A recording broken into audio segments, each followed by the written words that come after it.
திராவிட model ஆட்சி, திராவிட முன்னேற்ற கழகம் ஆளுகின்ற போதுதான் இது உங்களுக்கு இந்த வைத்தவங்க. ஏன் இதுக்கு முன்னாடி ஜெயலலிதா இருக்கும் போதெல்லாம் வாழாட்டட்டுமே, அப்ப எல்லாம் இந்த வாள் எங்க இருக்கும்?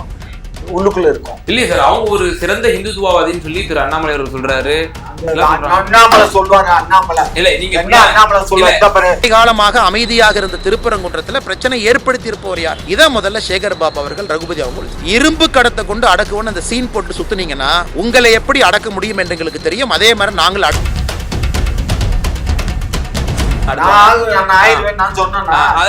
அண்ணாமலை அவர்கள் சொல்லல. அண்ணாமலை என்ன சொல்றாரு? அமைச்சர்கள் ஆடி போய் கிடக்குறாங்க. இன்னைக்கு முதலமைச்சருக்கு வந்து தூக்கம் இல்லாம இருந்ததுக்கு காரணம் அண்ணாமலை. அண்ணாமலை என்ன சாதாரணமா முதலமைச்சராகணும், பிரதமர் ஆகணும்னு அவசியம் இல்லை. அறிவுபூர்வமான ஒரு இளைஞன்.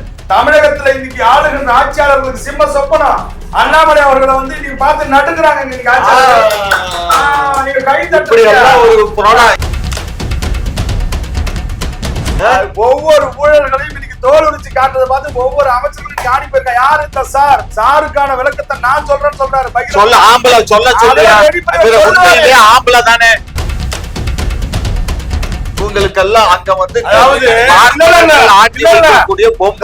முன்னேற்ற கழகம் பணம் இல்லாம தத்தளித்த போது நடனம் ஆடி பல நிகழ்வுகளை நடத்தி அதன் மூலமாக பணம் கொடுக்கும் போது பாப்பாத்தியா தெரியல உங்களுக்கு ஜெயலலிதா அம்மையார். எங்களுக்கு பாப்பாத்தியா தெரியுது. எங்களுக்கு திமுக வளர்ச்சிக்கு எம்ஜிஆரும் ஜெயலலிதா அம்மையாரும் உழைச்சாங்க இல்லையா? அன்னைக்கு பாப்பாத்தியா தெரியல உங்களுக்கு? சட்டப்பூர்வமான ஒரு அறிக்கையா இருதரப்பையும் அமர்த்து பேச்சுவார்த்தை நடத்தி பீஸ் மீட்டிங் நடத்தி திமுக செய்யாது. ஏன்னா இஸ்லாமியர்கள் இந்துக்கள் மத்தியில ஒரு கொந்தளிப்பை ஏற்படுத்தி இஸ்லாமியர்களுடைய வாக்குகளை அள்ளிக்கொள்ள வேண்டும் என்கிற ஒரு அல்பத்தனமான புத்தி திமுக இருக்குங்க.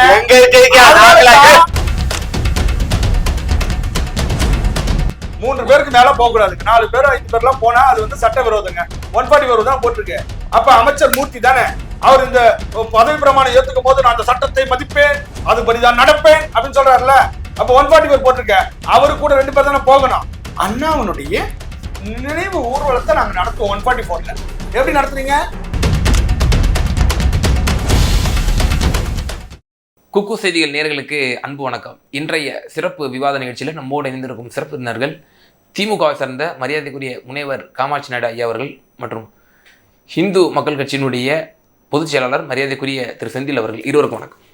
வணக்கம். திரு காமாட்சி நாயுடு ஐயா, இந்த திருப்பரங்குன்றம் மலை சர்ச்சை தான் வந்து இந்த 2 நாட்களாக வந்து உங்களுடைய அரசு 144 போட்டுருந்துச்சு. பலரும் வந்து ஹவுஸ் அரெஸ்ட் செய்யப்பட்டிருந்தாங்க. இந்து இயக்கங்களுடைய தலைவர்களாக இருக்கட்டும், பிஜேபி தலைவர்களாக இருக்கட்டும். இது சம்மந்தமாக பலரும் வந்து கேள்வி எழுப்பிட்டு வர்றாங்க. திருப்பூரில் கூட இந்து முன்னணியினுடைய மாநில தலைவர் வந்து ஹவுஸ் அரெஸ்ட் பண்ணியிருந்தார். இது இவ்வளோ சர்ச்சைகள் இருக்குது. இந்த சர்ச்சைகளோட பின்னணி எப்படி பார்க்குறீங்க? இல்லை, இதுல சர்ச்சைகள் வர வேண்டிய அவசியமே இல்லை. ஆனா வந்து அரசியல் பண்ணணும். இந்த அரசியல் பண்றதுக்காக பாரதிய ஜனதா கட்சியும் அதனுடைய இணைப்பு எடுப்புகளான இந்து முன்னணி, இந்து பரிஷத்து, RSS, இன்னும் எக்ஸ்ட்ரா இன்னும் பெயர் தெரியாத பல்வேறு அமைப்புகள்லாம் இருக்கு. இந்த அமைப்புகளை எல்லாம் தூண்டி விட்டு ஏதாவது ஒரு காரணம் கிடைச்சா அந்த காரணத்தை வச்சு நீங்க எல்லாம் ஒன்று சேருங்க, அப்பதான் நம்மளுடைய ஸ்ட்ரென்த்து பப்ளிக்கு தெரியும், அப்பதான் நம்ம ஓட்டு வங்கி நமக்கு என்னன்னு நமக்கும் தெரிய வரும், ஓட்டை நம்ம வாங்கி எப்படியாவது 26ல் நம்ம ஆட்சி அமைக்கணும், அதுக்குரிய வேலையில பாருங்கன்னு சொல்லி உங்களுக்கு அஜெண்டா கொடுத்து பை நிறைய பைசாவையும் கொடுத்து அனுப்பிச்சிருக்காங்க. போற போக்குல என்ன உண்மைதான். ஆகையினால இவங்க எல்லாருமே என்ன பண்றாங்க, இவங்களை தன்னைத்தானே வரைச்சி கொண்டு இப்ப நேத்து இவர் கைது பண்ணப்பட்டாரு. அது தெரியுமா உங்களுக்கு? நேத்து கைது பண்ணி சாயந்தரம் ரிமாண்ட் பண்ணல, கைது செய்யப்பட்டு 10 பேர் விட்டுட்டாங்க. ஈவினிங்ல போக சொல்லிட்டாங்க. இதெல்லாம் வந்து நடைமுறை தான். ஆனா வந்து இது என்னன்னா திராவிட மாடல் ஆட்சி, திராவிட முன்னேற்ற கழகம் ஆளுகின்ற போதுதான் இது உங்களுக்கு இந்த வைத்தவங்க. ஏன் இதுக்கு முன்னாடி ஜெயலலிதா இருக்கும் போதெல்லாம் வாழாட்டட்டுமே, அப்ப எல்லாம் இந்த வாள் எங்க இருக்கும்? உள்ளுக்குள்ள இருக்கும். இல்லையா சார், அவங்க ஒரு சிறந்த ஹிந்துத்துவவாதின்னு சொல்லி திரு அண்ணாமலை அவர் சொல்றாரு. அண்ணாமலை சொல்லுவாங்க, அண்ணாமலை இல்ல நீங்க என்ன அண்ணாமலை சொல்லுவாங்க, அண்ணாமலை என்ன அண்ணாமலை அவர் கட்சிக்கு தலைவர், மாநிலத்துக்கு தான் தலைவர். இந்த மாநில தலைவர் வந்து இவரு வந்து இதாயிட முடியாது, பிரதமர் ஆயிட முடியாது, அல்லது அமித்ஷா உள்துறை மந்திரி ஆயிட முடியாது. நீங்க ஒருபோது திமுக தலைவராகவோ முதலமைச்சராக ஆயிட முடியாது. சரி, நான் ஆயிடுவேன் நான் சொன்னேன். அண்ணாமலை அவர்கள் சொல்லல. அண்ணாமலை என்ன சொல்றாரு, அமைச்சர்கள் ஆடி போய் கிடக்குறாங்க. இன்னைக்கு முதலமைச்சருக்கு வந்து தூக்கம் இல்லாம இருந்ததுக்கு காரணம் அண்ணாமலை. அண்ணாமலை என்ன சாதாரணமா முதலமைச்சராக பிரதமர் அவசியம் இல்ல, அறிவுபூர்வமான ஒரு இளைஞன். தமிழகத்துல இன்னைக்கு ஆளுகின்ற ஆட்சியாளர்களுக்கு சிம்ம சொப்பனம் அண்ணாமலை அவர்களை வந்து இன்னைக்கு பார்த்து நடுங்குறாங்க. இன்னைக்கு நீங்க கை இதுக்கெல்லாம் எவ்வளவு கை சொல்லுங்க. ஒவ்வொரு ஊழல்களையும் இன்னைக்கு தோல் உரிச்சு காட்டுறதை பார்த்து ஒவ்வொரு அமைச்சர்களும் ஆடி போயிருக்கா. யாரு இந்த சார்? சாருக்கான விளக்கத்தை நான் சொல்றேன்னு சொல்றாரு. சொல்ல ஆம்பளை சொல்ல சொல்லி ஆம்பளை தானே பொது வழியில சொல்ல சொல்ல இல்ல காவல்துறையில சொல்ல சொல்ல இல்ல நீதிமன்றத்துல சொல்ல சொல்ல. ஒரு காவல்துறை அதிகாரிகள் யார் அந்த சாருங்கிறதுக்கு ஒரு கால் டீடைல்ஸ் எடுத்து கால் டீடைல்ஸ் இருந்தவர் யாருன்னு ஏன் வெளியிடல? ஏன் பயம்? ஆனா நான் வைத்திருக்கிறேன் ஓராண்டு கால அதுவும் சட்டவிரோத சொல்றாரு. அதுக்கு நடவடிக்கை எடுங்க. நீங்க சட்டத்தை முறையாக செய்யவில்லை என்றால் நாங்க என்ன பண்ணுவோம்? இப்ப எங்க அவசர பண்றாங்க, சட்டத்துக்கு புறமா பண்றாங்க. 144 போட்டோ எடுத்து நாங்க இருந்தோம், நாங்க ஆர்ப்பாட்டம் பண்ணுமா? இல்லவே இல்ல. எங்க அரெஸ்ட் பண்றீங்க. இந்த மாதிரி சட்டத்துக்கு விரோதமா நீங்க பண்றீங்க, சட்டத்துக்கு புறமா நீங்க பண்றீங்க. அதாவது எந்த ஒரு விஷயமா இருந்தாலும் சரி, எல்லாமே நான் முந்துன்னு அண்ணாமலை முந்துறாரு. காரணம் என்னன்னா, சீமானுக்கும் அவருக்கும் பைண்டிங் ஆகி போச்சு, அதிமுகவுக்கும் அவங்களுக்கும் பைண்டிங் ஆயிடுச்சு. அதே மாதிரி தாவேக்காவா இல்ல சார், இப்ப கூட தமிழ்நாடு வெற்றி கழகம் இப்ப கூட திரு அர்ஜுன் சம்பத் அவர்கள் கடுமையா கண்டனம் தெரிவிச்சு சீமானை வந்து அழித்தொழிக்கப்பட வேண்டிய சக்தின்னு சொல்லி அறிக்கை விட்டுருக்காரு. பழனி பாபா அவர்களுடைய அந்த இதுக்கு ஆதரவு ஒரு விஷயம் அது எப்படி நீங்க சொல்லுவீங்க போற போக்கல? இவங்க கொத்திக்கிறதெல்லாம் வெளி பேசும்பா. ஓ என்ன சார், அதெல்லாம் கொலாச்சண்டை மாதிரி புரிஞ்சுக்கோ. எப்படி சார் பிஜேபி திமுக பாரு, புருஷன் பொண்டாட்டி சண்டை எப்படி, அது பொழுது வந்தா பொழுது சாஞ்சா அதுக்கப்புறம் மல்லிகைப்பூ அல்வா மாதிரி இவங்க யாரையெல்லாம் நீங்க திராவிட முன்னேற்ற கழக கூட்டணி ஆட்சியில் இருக்கக்கூடிய விடுதலை சிறுத்தைகள் கட்சி கம்யூனிஸ்ட் அல்வா கொண்டு மாதிரி குரூப். அதனால அவரையோ இவரையோ உங்களை எல்லாம் கணக்குல எடுத்துக்காத. இது எல்லாமே வந்து ஒரு காவி கூட்டம். சரியா? காவி கூட்டம். பெரியார் ஆதரிச்ச குன்றக்குடி 2000 பேர் செத்து போயிட்டா அந்த இது வர 2000 பேர் செத்துருக்கான். எங்கயா? திருமேனி சங்கமத்துல கும்பமேளாவா? கும்பமேளால 35 கோடி அத்துணை பக்தர்கள் அங்கு வந்து ஐரோப்பா நாட்டினுடைய மக்கள் தொகை இங்க நடத்தின பீச்ல நடத்தின 4 லட்சம் பேர் வந்த ஏர் ஷோல பாதுகாப்பு கொடுக்க முடியல, தண்ணி கொடுக்க முடியல, பாதுகாப்பு இல்லையா? எங்க நிகழ்ச்சி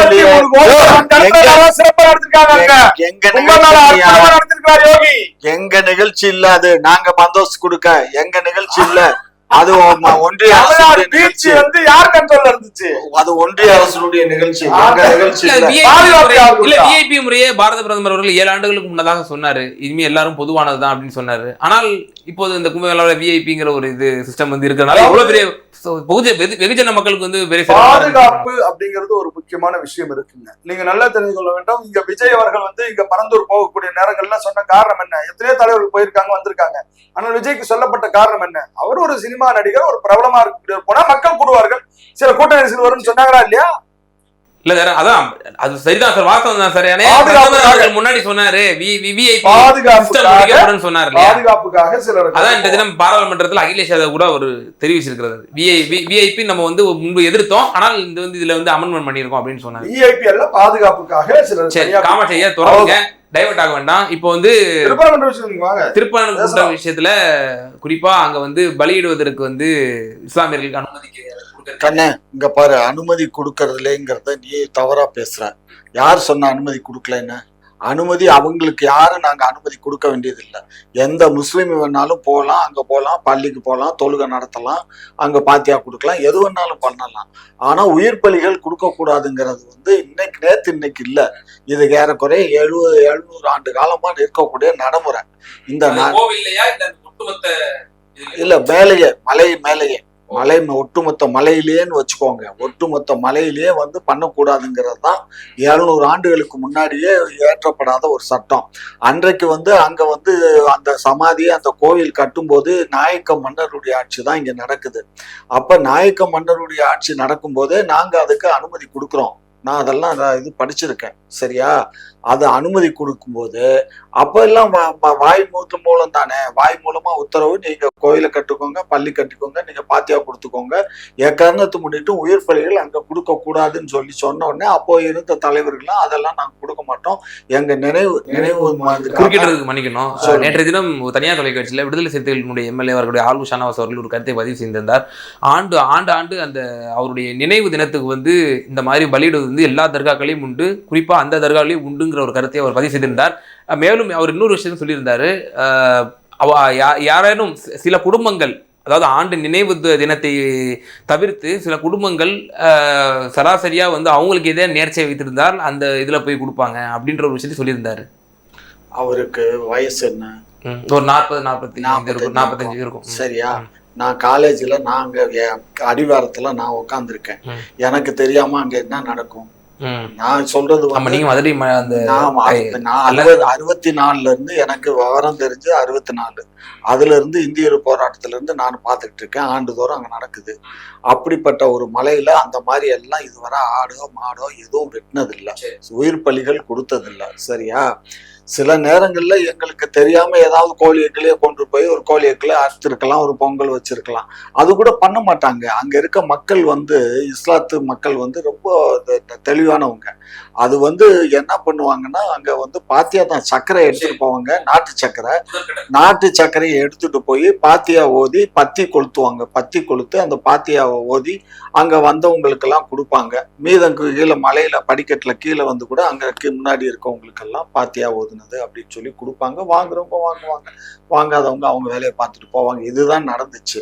ஆகையினால இதுல ஒன்றும் தப்பு இல்லை. இப்ப அவங்க போய் பாத்தியா கொடுக்கட்டும், அவங்க போய் சாமியை கும்பிடட்டும், யாரும் புதிய நடைமுறை கொண்டு வராங்கன்னு நீங்க சொல்றீங்க. ஆமா, ஓகே. திரு செந்தில் சார், நீங்க இந்த சம்பவத்தை எப்படி பாக்குறீங்க? குறிப்பா இடதுசாரி சிந்தனை எல்லாரும் என்ன வைக்கிறாங்க அப்படின்னா, இதை வந்து வழக்கம் போல RSS பிஜேபி இதை வந்து ஒரு வாய்ப்பா பயன்படுத்திக்குது, ஒரு சமூக நல்லிணக்கத்தை கெடுக்கும் விதமாக ஒரு பரபரப்பான சூழ்நிலை தமிழகத்தை ஏற்படுத்தணும், இந்த திமுக ஆட்சிக்கு களங்கம் ஏற்படுத்தணும்னு நீங்க பண்றீங்க அப்படின்னு சொல்லி கூட சொல்லிக்கிறாங்க. இந்து முன்னணி, இந்து மக்கள் கட்சி, இந்த இயக்கங்கள் எல்லாம் இருப்பதற்கான காரணம் அல்லது எங்களுடைய கொள்கை என்பது அடிப்படையில இந்துக்களுடைய நம்பிக்கைகளுக்கு எதெல்லாம் இடையூறாகவோ எதிராக இருக்கிறதோ அப்பொழுதெல்லாம் குரல் கொடுக்கக்கூடிய அடிப்படையான விஷயம்தான் எங்களுடைய கொள்கைகளே. எனவே இந்த திருப்பரங்குன்றம் மலை என்பது வந்து முதற்படை வீடாக மட்டுமில்லாமல் இது காசி விஸ்வநாதர் ஆலயம். திருப்பரம் என்று சொன்னாலே சிவன் மலை என்றுதான் அர்த்தம். அந்த பரம் என்று சொன்னால் சிவன் என்று அர்த்தம். அப்படிப்பட்ட இந்த ஒரு புனிதமிக்க மலை, அந்த மலையிலே வந்து 14ஆம் நூற்றாண்டுல தான் சுல்தானுடைய, அதாவது இப்ப இருக்கக்கூடிய சிக்கந்தர் என்கிற சொல்லக்கூடக்கூடியவர்களுடைய அந்த கபர்ஸ்தானம், அவர்களுடைய தர்காவானது, அவர்கள் அடக்கஸ்தலமானது உருவானது. அப்படி 14ஆம் நூற்றாண்டுக்கு முன்னதாக எடுத்துக்கொண்டோம் என்று சொன்னால் அது முழுக்க முழுக்க முழுக்க காசி விஸ்வநாதனுடைய ஆலயம். அது இந்துக்கள் வழிபடக்கூடிய ஒரு வழிபாட்டு தலமாக இருந்தது. இதற்கு இடையிலே சமணர்களுடைய படுகையும் அங்கு இருக்கக்கூடிய ஒரு ஆவணம் இருக்குது, வரலாறு இருக்கிறது. எனவே வந்து ஒவ்வொருவருடைய அடையாளம் ஒவ்வொரு காலங்களுக்கு அப்புறம் வந்திருக்கிறது. இப்பொழுது இருக்கக்கூடிய அந்த தர்காவிலே, அங்க இருக்கக்கூடிய சிக்கந்தர் தர்காவிலே வழிபடக்கூடிய நிகழ்வுகள், அவர்கள் தொழுகை நடத்தக்கூடியது, பாத்தியா ஓதுவது, உருஸ் நடத்துவது, கந்தூரி விழா நடத்துவது, இது போன்ற நிகழ்வுகள் அவர் எது நடத்தினாலும் அதிலே எந்தவித ஆட்சேபனையும் இந்துக்களும் தெரிவிக்கவில்லை, இந்து இயக்கங்களும் தெரிவிக்கவில்லை. ஆனால் இங்கே நடத்தக்கூடிய நிகழ்வு ஒரே கேள்விதான். கிரிவலம் என்று சொன்னால், அங்க வந்து அந்த திருப்பரங்குன்றம் கிரிவலம் என்று சொன்னால், கிரி என்றால் மலை, மலையை வலம் வந்து வணங்கக்கூடிய வழிபாடு உடையவர்கள் நம்முடைய இந்துக்கள், முருகக்கும் பக்தர்கள். அப்ப அந்த மலையை நாங்கள் வணங்கும் பொழுது அந்த மலையின் மீது இந்த மாதிரியான மாமிசங்களை அறுப்பது, மாமிசத்தை வெட்டி தின்னுவது, இருக்கு. அந்த மலையவே நீங்க வந்து கோவில, அதுதான் மலைதான கிரி என்பது. இப்ப திருவண்ணாமலை கிரிவலம் என்ன? நம்ம கோயிலை மட்டுமல்ல, கோயிலை சுற்றி அந்த மலையை சுற்றி வந்து வலம் வந்து வணங்குவதுதான் கிரிவலம். அந்த கிரிவலத்தோடு மேலே வந்து மலையை வணங்கக்கூடிய வழிபாட்டு முறையோடு நம்பிக்கையோடு இருக்கக்கூடியவர்கள் தான் நாம். அப்ப அந்த மலை மீது இருக்கக்கூடிய அந்த மலையை வணங்கும் பொழுது அங்கு பலியிடுவது என்பது இது நியாயமா என்பதுதான் எங்களுடைய அடிப்படை கேள்வி. ஒன்று. இரண்டாவது, ஏதோ நாங்க வந்து இந்த போராட்டத்தை கிளப்பிட்டோம்னு சொல்லி ஐயா சொல்றாரு. உண்மையிலேயே அங்கு போராட்டத்தை முதலிலே நடத்தியது நாங்களா, அல்லது அங்கு பலியிடுவது என்பது எங்களுடைய உரிமை இதை நாங்கள் நடத்தியே தருவோம், நாங்க மேல போய் கொண்டு போவோம், எல்லா ஆடெல்லாம் கொண்டு போனாங்கல்ல, கோயிலெல்லாம் கொண்டு போனாங்கல்ல. இது எப்பேற்பட்ட அரசாங்கத்துக்கு இப்போ அவங்க இஸ்லாமிய தரப்பே வச்சுப்போம், அவங்க தான் வந்து பலியிடுவோம் அப்படின்னு வீம்புக்கு அவங்க கொண்டு போனாங்கன்னு வச்சுப்போம். அந்த மக்கள் வீம்புக்கு வந்து இந்துக்களுடைய வழிபாட்டு தலங்கள்லயோ அங்க வந்து ஏதாவது பிரச்சனை பண்ணியிருந்தாங்கன்னா தாராளமா அந்த சமூகமே வந்து ஒத்துழைத்திருக்காது. ஆனால் அவர்கள் சார்ந்திருக்கக்கூடிய தர்காக்கள்ல அவங்க இறந்தவர்களுக்கு நினைவாகவோ அதுல கொடுக்கறதுல என்ன பிரச்சனைன்னு தான் கேட்கறாங்க. இஸ்லாமியர்கள் தர்காக்களிலே இந்த மாதிரி ஆடு கோடி பலியிடக்கூடாது நாங்க போராட்டம் பண்ண. திருப்பரங்குன்றம் மலையின் மீது உள்ள அந்த புனிதமான மலையின் மீது உள்ள இடத்தில் பலியிடக்கூடாது என்பதுதான் எங்களுடைய வாதம். இன்னொன்னு நல்லா தெரிஞ்சுக்கோங்க, இந்த நீதிமன்றத்தினுடைய வழக்குகள் எல்லாம் எல்லாரும் பேசிக் கொண்டிருக்கின்றார்கள். சோ அப்போ ஒன்னு தெளிவுபடுத்திக்கலாம் சார்.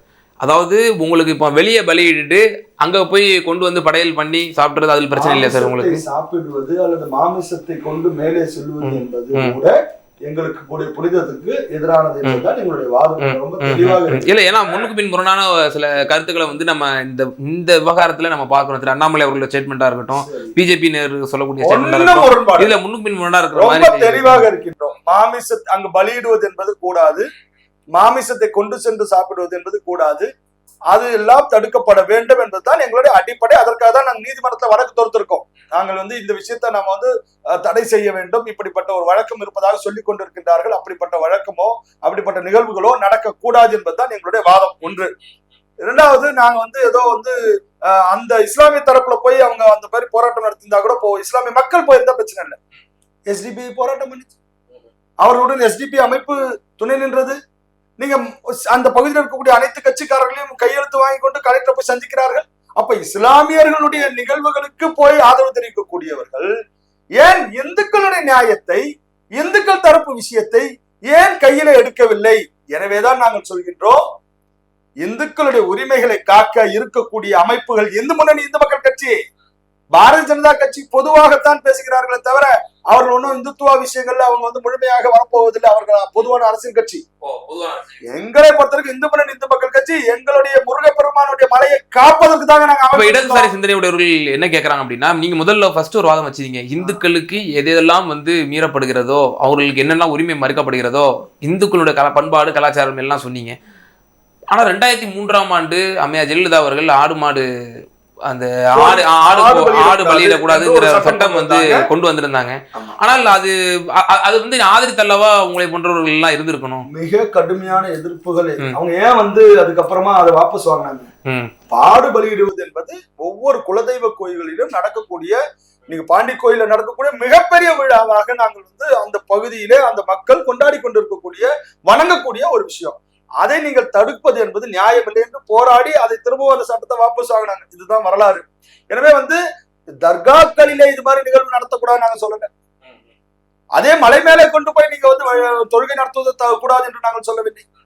அங்கு வழியிடக்கூடாது என்பதுதான் எங்களுடைய ஒரே வாதம். இப்ப ஹெச் ராஜா அவர்கள் ஒரு பிரத்யேகமா ஒரு பேட்டி கொடுத்திருக்காரு, அந்த இடத்தையே இப்ப மாத்தணும் அப்படின்னு சொல்லி. இப்ப நீங்க இப்போ இப்படி சொன்னீங்க, இருக்கிற பிரச்சனை இல்ல, தொழுகை பண்ண பிரச்சனை இல்ல, பாத்தியா ஒரு என்னன்னா பண்ணிட்டு what ever it maybe, but ஆனா இப்ப அது அப்படியே ஷிஃப்ட் பண்ணிடணும் எடுத்து அப்படின்னு சொல்லி இப்ப அடுத்து வந்துட்டாரு. எங்க வர வேண்டியதுமா திரு ஹெச் ராஜா அவர் வந்துட்டாரு. அவர் சொல்லுகின்றதை நீங்க முதல்ல முறையாக சட்ட ரீதியாக என்ன சொல்றான்றது தெளிவுபடுத்திடுறேன். அதாவது மேலே இருக்கக்கூடிய அந்த சிக்கந்தர் தர்காவானது மலை மீது இருக்கக்கூடிய சிக்கந்தர் என்று சொல்லப்படக்கூடிய அந்த மக்களுடைய வழிபடக்கூடிய அந்த ஒரு சிக்கந்தர் என்பவர், அவர் கோரிப்பாளையம் என்ற பகுதியில் தான் அவருடைய அடக்கஸ்தலம் இருப்பதாக கெசட்டில் சொல்லப்பட்டிருக்கின்றது. எனவே நீங்கள் அங்கு தர்கா என்று வழிபடுகிறீர்களே, அவருடைய அடக்கஸ்தலமானது இங்கே கோரிப்பாளையத்தில் உள்ளதாக ஆவணங்கள் சொல்லுகின்றது. எனவே உங்களுடைய வழிபடக்கூடிய நினைவு சின்னமாக இருந்திருக்கலாம், ஒருவேளை வாட் எவர் இருக்கலாம் இல்ல சார், நினைவு சின்னமாக இருந்திருக்கலாம், இல்ல அவர் பேர்ல இன்னொரு ஒரு அடக்கம் செஞ்சிருக்கலாம் மேபி. பல காரணம் சொல்லப்பட்டதில்ல. அதுல அடக்கம் என்பது ஒரு இடம் தான், நல்லா தெரிந்து கொள்ள வேண்டும். நீங்க அவர்களுடைய நினைவு தூணோ நினைவு அடையாளங்கள் இருக்கக்கூடிய அல்லது சில மண்டபங்கள் கட்டலாம், மணி மண்டபங்கள் கட்டலாம், அதெல்லாம் இல்ல. ஒரு இடத்தில் தான் அடக்கம் செய்யப்பட முடியும். அந்த அடக்கஸ்தலம் என்பது ஒரு இடம் தான். இப்ப அண்ணா அவர்களுக்காக இருக்கட்டும், கலைஞர் அவர்களுக்காக இருக்கட்டும், அல்லது கருணாநிதி அவர்கள் வந்து புதைக்கப்பட்ட இடத்துல பகுத்தறிவோடு அவர்கள் வந்து தேங்காய் வெடலாம் வச்சு பண்ணாங்க தெரியுமா, அது பேனெல்லாம் வச்சு அங்க இருக்கக்கூடிய இடங்கள்லாம் முரசொலிலாம் வச்சு எல்லா இடங்களையும் பண்ணாங்க இல்லையா? அப்படி பண்ண இடங்கள்ல அப்ப அந்த இடத்துல மட்டும் தானே பண்ண முடியும். மற்ற இடத்துல எப்படி அவரை வந்து வருடம் போயிட்டு அந்த வருடம் பண்ணக்கூடிய சடங்குகளை பண்ண முடியுமா? அது மாதிரிதான் அவர் சொன்னாரே தவிர அவர் ஒன்னும் வந்து இங்க இருக்கக்கூடியதா அப்படியே கொண்டு போய் அங்க மாத்திக்கோங்கன்றது இல்லை. அங்க கூடிய வழிபாடை இங்க மாத்திக்கோங்க, ஏன்னா அது ரெக்கார்ட்ல இருக்கு அப்படின்னு சொன்னாரு. அதுக்கப்புறம் அந்த அந்த அந்த தர்காவோ அந்த நெல்லித்தோப்புல இருக்கக்கூடிய பகுதியோ அது இஸ்லாமியருக்கு சொந்தம் இல்லைன்னு அவர் சொல்லவும் முடியாது. ஏன்னா நீதிமன்ற தீர்ப்பு இருக்கு. இப்ப நீதிமன்றத்தினுடைய தீர்ப்பு படி பாத்தீங்கன்னாக்க மலையை சுற்றி, அதாவது மலை முழுக்க இருக்கக்கூடிய தேவஸ்தானத்துக்கு உரிமை என்று 1920 போடப்பட்ட அந்த வழக்கு தொடர்ச்சியாக வந்ததனுடைய 1930 வந்த இறுதி தீர்ப்பு தெளிவாக சொல்லியிருக்கின்றார்கள். மலையை சுற்றி இருக்கக்கூடிய அந்த பகுதி முழுக்க தேவஸ்தானத்துக்கு சொந்தமானது. மலையின் மீது இருக்கக்கூடிய மேல இருக்கக்கூடிய நெல்லித்தோப்பு என்கின்ற பகுதி, அதற்கு மேல இருக்கக்கூடிய அந்த சிக்கந்தர் அவருடைய அந்த தர்கா, அந்த கொடிமரம், அதற்கு நெல்லித்தோப்பிலிருந்து மேலே செல்லக்கூடிய படிக்கட்டு போகக்கூடிய அந்த வழி, இவைகள் எல்லாம் அந்த தர்கா அந்த நிர்வாகத்திற்கு சொந்தம் என்று அவர்கள் சொல்லி இருக்கின்றார்கள். அது போக மீதமுள்ள அத்துணை பகுதியும் அரசு நிலம் அல்லது தனியார் நிலம் தவிர தேவஸ்தானம். அந்த அன்னைக்கு HRNC அங்க இல்லையே, அப்ப தேவஸ்தானத்திற்கு சொந்தம் என்று அவர்கள் தெளிவாக நீதிமன்ற தீர்ப்பு இருக்கிறது. இப்ப நாம என்னன்னா மலைக்கு கீழே இருந்துதான் இவங்க வந்து ஆடு கோழி பலியிடுவதெல்லாம் கொண்டு செல்லக்கூடிய நிகழ்வு நடக்கும். இங்க இருந்து மாமிசத்தை கொண்டு போகக்கூடிய நிகழ்வு நடக்கும். அப்ப அது மலைப்பகுதி கோயில் பகுதிக்குள்ளதான் அவங்க கொண்டு போக முடியும். அடிப்படையை தெரிஞ்சுக்கோங்க. அப்ப இந்த மாதிரி நிகழ்வுகள் என்பதுதான் எங்கள் மலையின் மீது இப்படி கொண்டு செல்வது நியாயமா? உதாரணத்திற்கு சொல்ற இன்னும் ஒரே ஒரு விஷயம் மட்டும் சொல்லியிருக்கேன். அங்கே மேல வராகி வழிபாடு நடத்துவதற்கான வரலாறுகள் எல்லாம் இருக்குது. வராகி என்று சொன்னால் அது வந்து எங்களுக்கு தெய்வமாக இருக்கும். வராகி என்று சொன்னால் அந்த மதத்தை சார்ந்தவர்களுக்கு அது சில கருத்து வேறுபாடுகள் அவர்களுக்கு உண்டு. எனவே வந்து அது மாதிரி சில விஷயங்களை வந்து நாம வந்து அவர்களுக்கு விட்டு கொடுக்கணும், அவர்கள் நமக்கு விட்டு கொடுக்கணும். சரி, இது அவசியம் வேண்டும் என்பதை திரு அண்ணாமலை அவர்கள் தற்போது ஒரு சமீபத்தில் ஒரு பிரஸ் மீட் ஒன்று கொடுத்திருந்தாரு. அமைச்சர் சேகர் பாபு அவர்களுக்கும் ரகுபதி அவர்களுக்கும் ஒரு கடுமையான ஒரு எச்சரிக்கை விடுத்திருந்தாரு. முருக பக்தர்கள் மீதெல்லாம் நீங்க வந்து இப்படி அடக்குமுறைலாம் பண்ணீங்க அப்படின்னா, இதெல்லாம் இந்த அடக்குமுறையெல்லாம் உங்க கரவேட்டிக்காரங்கள்ட்ட மட்டும் வச்சுக்கோங்க, எங்க முருக பக்தர்கள்லாம் வச்சுக்கிட்டீங்கன்னா நடக்கிறதே வேற அப்படின்னு சொல்லி கடுமையான ஒரு சாடி இருக்காரு திரு அண்ணாமலை அவர்கள். எப்படி பாக்குறீங்க? திரு அண்ணாமலை அவர்களுக்கு இந்த ஊடகத்தின் மூலமாக ஒரு எச்சரிக்கை விட விரும்புகிறேன். அவர் என்ன பேசுறாருன்னா, நீங்கள் ஏதாவது தவறு செய்தால் உங்களை காப்பாற்றிக் கொள்ள இயலாது, வன்முறையை நாங்கள் கட்டவிழ்த்து விடுவோம், முருக பக்தர்களை வைத்து வன்முறையை கட்டவிழ்த்து விடுவோம் என்று மறைமுகமாக குற்றம் சாட்டுகிறார். ஆனால் அவருக்கு ஒன்றை நான் சொல்லிக்கொள்ள விரும்புகிறேன். நாங்கள் இந்துக்களுக்காகத்தான் முருகனுடைய மாநாடை நாங்கள் பழனியிலே நடத்தினோம். திரு அர்ஜுன் சம்பத் அவர்களும் விருந்தினராக நாங்கள் அழைத்திருந்தோம். எனவே திராவிட முன்னேற்ற கழகம் இந்துக்களுக்கு எதிரானவர்கள் அல்ல, நாங்கள் இந்துக்கள் தான். நானே நேற்றைய தினம் ஊடகத்திலும் சரி இதற்கு முன்னையும் சரி நான் பேசி வருவதுதான், முகமதியர்கள் முஸ்லிம்கள் பண்ணியது ஒரே தவறு. அங்கு ஆடு மாடுகளை கோழிகளை பலியிடுவதுதான் தவறே தவிர மற்றபடி அவர்கள் அந்த இடத்தில் அவர்கள் என்ன வேண்டுமானாலும் செய்து கொள்ளலாம். இது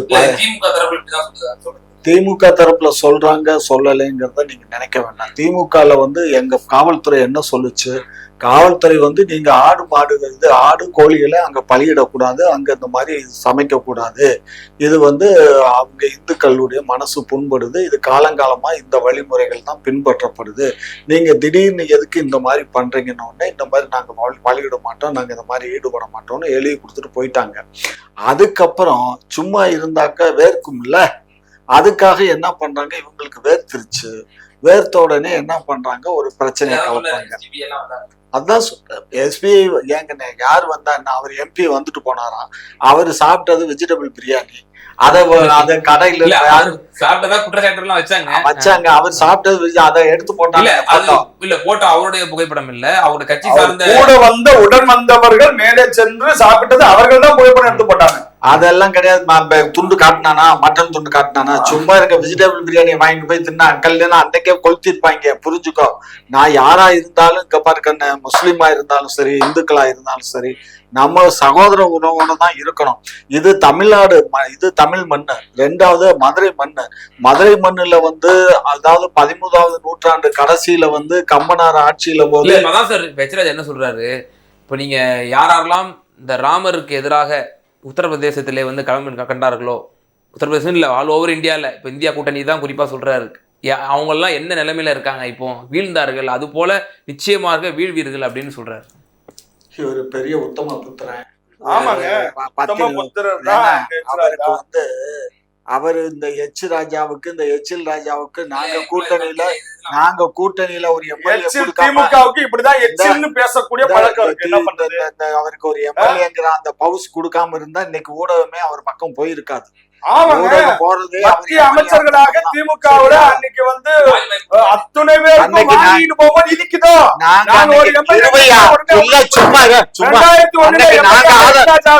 ஆதரவு கொடுக்கலன்னா அவங்க அரசியலியா மத்திய அமைச்சர் வாங்கினீங்க. நீ சொல்றத கேளியா, நாங்க ஆதரவு கொடுக்கலன்னா உங்க அரசு ஏது அன்னைக்கு சொல்லு. அன்றைக்கு ஏது வாஜ்பாய் அரசு அமைச்சர் வாங்குனீங்க? நான் அமைச்சர் வாங்குறேன், மயிரா வாங்குறேன், அதை பத்தி உங்களுக்கு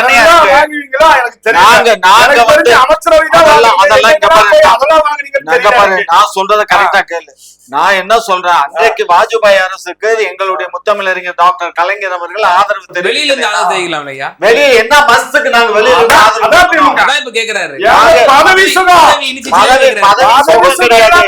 அந்த அரசை வந்து நாங்க கட்டுப்படுத்தணும்.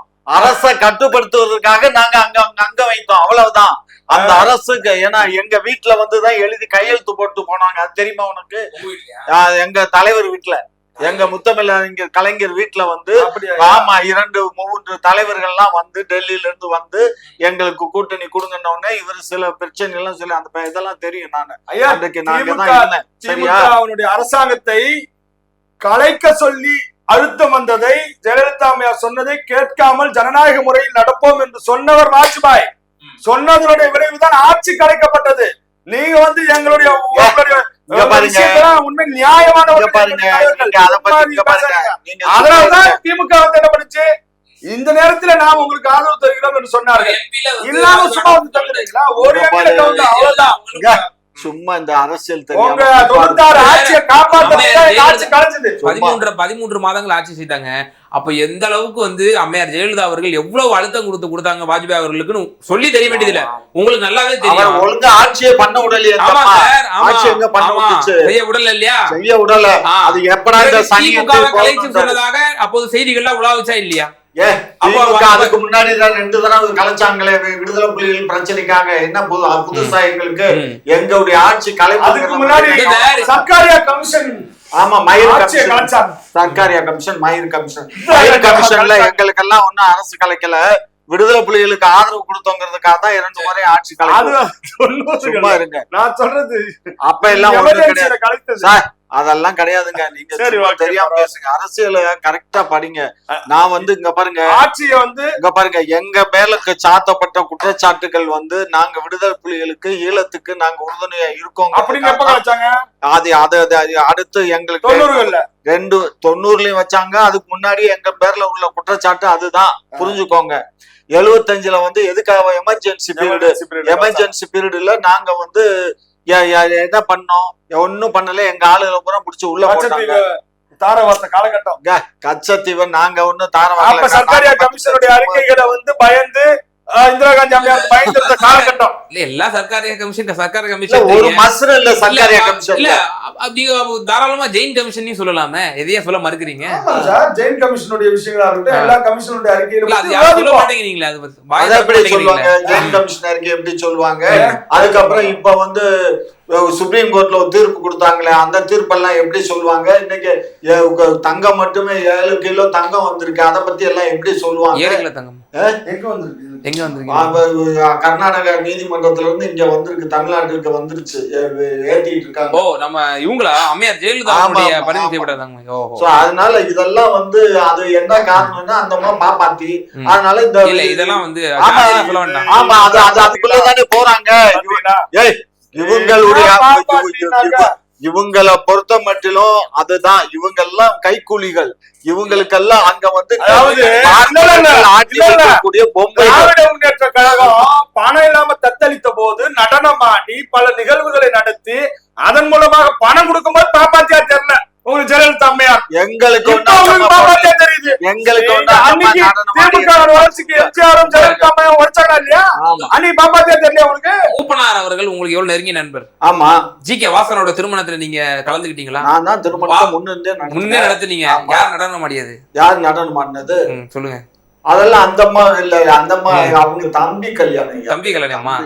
சரி. அவருடைய சகோதரர் திருப்பதியில நடந்துச்சு வாசனுடைய கல்யாணம். திருப்பதியில அவருடைய மூப்பனார் சகோதரர் கல்யாணம்.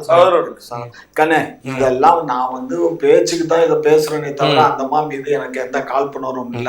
அந்த அம்மா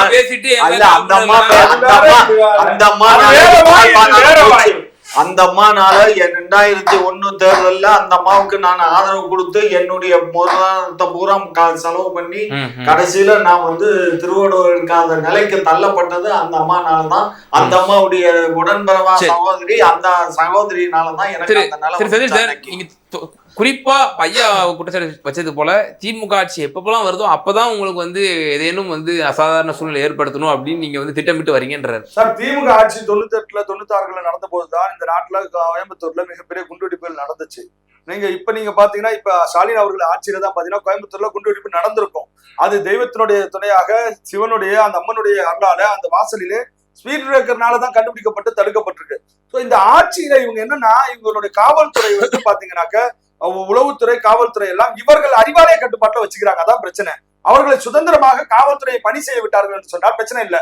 இப்ப இருக்கக்கூடிய அதிகாரிகள் திருப்பரங்குன்றம் விஷயத்துல கூட பாத்தீங்கன்னாக்க இந்து சமய அறநிலையத்துறை அமைச்சர் சேகர்பாபு அவர்கள் இங்க இருந்துகிட்டு பேசக்கூடிய பேட்டிகளை ஏன் திருப்பரங்குன்றம் சென்று பேசல?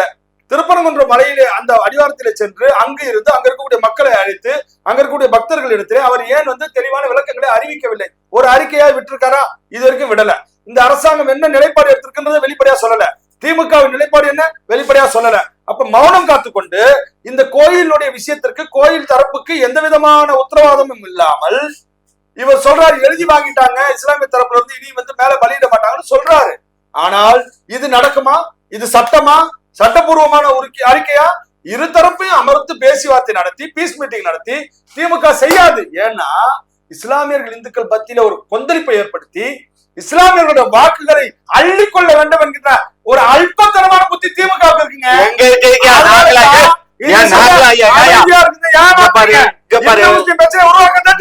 அண்ணாமலை என்ன பேசுறாரு? யுனைடெட் பண்றதுக்கு இது எங்களுக்கு ஒரு சான்ஸ் கிடைச்சிருச்சு. முருகனை வச்சு திருப்பரங்குன்றம் முருகனுக்கு வாழ்த்து, இந்த சான்ஸ வச்சு நாங்க இந்துக்களை பூரா மதுரையில ஒண்ணு சேர்த்துட்டோம்னு பேசுறாரு. எங்களுடைய திமுகவுடைய தவறை சுட்டி காட்டி நாங்கள் ஒன்று சேர்த்திருக்கிறோம் மக்களை என்பது தப்பு கிடையாது. திரு ஹெச் ராஜா என்ன சொல்றாரு? இது வந்து தலிபான்களுடைய அரசு, அவ்வளவு மோசமான ஆப்கானிஸ்தான் தலிபான் அரசு இங்க திராவிட மாடல்னு சொல்லி இங்க திமுக நடந்துட்டு இருக்கு அப்படின்னு சொல்லி சொல்றாரு. இவரை காட்டிலும் நான் அவரோட நெருங்கி பழகினவன். சரியா? அவர் எப்படி பேசுவாரு, அவர் எப்படி ஆளுங்கிறது நான் அறிவேன். ஆகையினால இது தாலிபான் அரசுனா அவர் இவ்வளவு சுதந்திரமா நடமாட முடியுமா? யோசிச்சு சொல்லுங்க. அதாவது அவர் சொல்றாருங்கிறதுக்காக நடமாட முடியல. அரெஸ்ட் பண்ணி வச்சுட்டாங்களே வீட்டுல, காரைக்குடியில அரெஸ்ட் பண்ணி வச்சுட்டாங்களே. திருப்பரங்குன்றத்துல வந்து 144 மதுரையில போட்டுட்டு சென்னையில அரசு, திருப்பூர்ல கணேசா சுப்பிரமணிய அரசு, தமிழ்நாடு முழுக்க 300க்கும் மேற்பட்டவர்கள் வீட்டு காவல வச்சுட்டாங்கல்ல, அதுதான் தாலிபான் அரசுன்னு சொன்னாரு. இங்க பாரு, நாங்க வந்து போராட்டத்துக்கு போறவங்களை தான் நாங்க வந்து கைது பண்ணினோமே தவிர, கைது பண்ணி நாங்க என்ன 15 நாள் ரிமாண்ட் பண்ணி உங்களை தூக்கி உள்ள போட்டோம். அப்ப போராட்டத்திற்கு செல்லக்கூடியவர்கள் என்று சொல்லி வீட்டுல இருக்கக்கூடியவங்க அவங்க எந்தவித அறிக்கையும் விடாமலே நீங்க வீட்டுல கண்டுபிடிச்சிட்டீங்களா? இங்க பாரு, அவங்க வீட்டுல தூங்கி எழுந்துக்கும் போது வீட்டுல உட்கார வச்சு நீங்க என்ன ஆளு போறீங்க? ஜெயலலிதா அம்மா ஒரே நாளையில 10,000 பேரை வேலையை விட்டு அனுப்பிச்சு விட்டு வீடு பூந்து ஒவ்வொரு வாத்தியானையும் ராத்திரியோட ராத்திரியா கைது பண்ணி 1.5 லட்சம் பேர்த்த கைது பண்ணி கொண்டு போச்சு. அன்னைக்கெல்லாம் அரசாங்கம் நடக்காது, இன்னைக்கு வந்து அரசாங்கம் நடக்காது. அப்ப தீர்ப்பு வந்ததுல, அப்ப நீதிமன்ற தீர்ப்பு என்ன சொல்லுச்சு? இது மாதிரியான ஒரு வேலை நிறுத்தத்தை செய்யக்கூடாது என்று சொல்லி கடுமையாக கண்டித்தார்கள். நீங்க அங்க மக்களுக்கு இடையூறு தெரிவிக்கும் வகையில உங்களுடைய வேலை நிறுத்தம் இருக்கக்கூடாதுன்னு சொன்னாங்க. அம்மையார் அவர்கள் செய்தார்கள் சொன்னா மக்களுக்கு எந்த வித பிரச்சனையும் வந்துவிடக் கூடாது என்பதற்காக செய்திருப்பாங்க. அதெல்லாம் நாங்க அப்புறம் யாருக்கு வந்துரும்? எங்களுக்கு வந்துரும்.